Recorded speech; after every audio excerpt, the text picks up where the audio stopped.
Nasa gitna ba tayo ng pinakamalaking digmaang pangkalakalan? Sa ngayon, may tahimik na digmaan para sa kinabukasan ng pandaigdigang ekonomiya. Sa unang pagkakataon, gumagawa ang India ng hakbang para makatakas ang kanluran mula sa kontrol ng Turkey at China.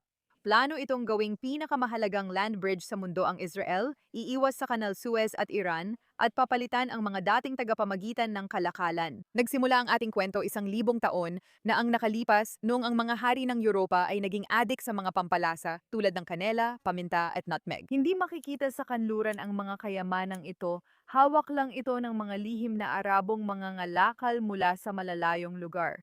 Nabasag ang sumpa, natuklasan ng mga manlalakbay at espiya ang shortcut sa paligid ng Africa at nagsimula ang paligsahan na patuloy hanggang ngayon. Paano nga ba epektibong makipagkalakalan sa buong mundo na naihahatid ang mga produkto ng India sa Europa at paano ito magagawa sa pinakamadali at pinakamabilis na paraan?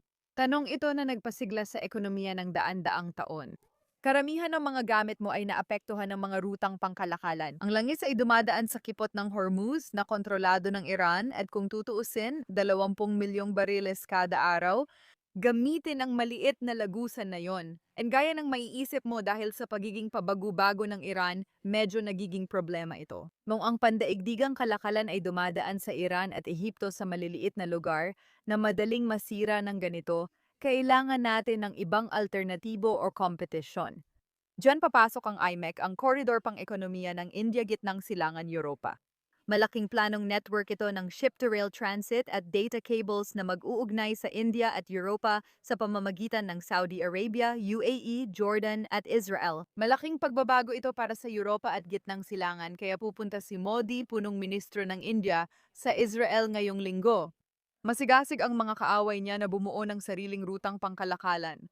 Sina Rusya at Iran ay nagtatayo ng koridor papuntang India. Pinapaikli ng rutang ito ang 45 araw na biyahe sa Suez sa halos 20 araw pero hindi nakakatulong ang tensyon sa Iran sa mga planong ito kaya lalong nagugulo ang kwento natin. Gayunpaman, hindi umaasa ang Turkey na kusa lang mabubuwag ang IMEC. Nagtatayo sila ng alternatibo na halos 75% na tapos.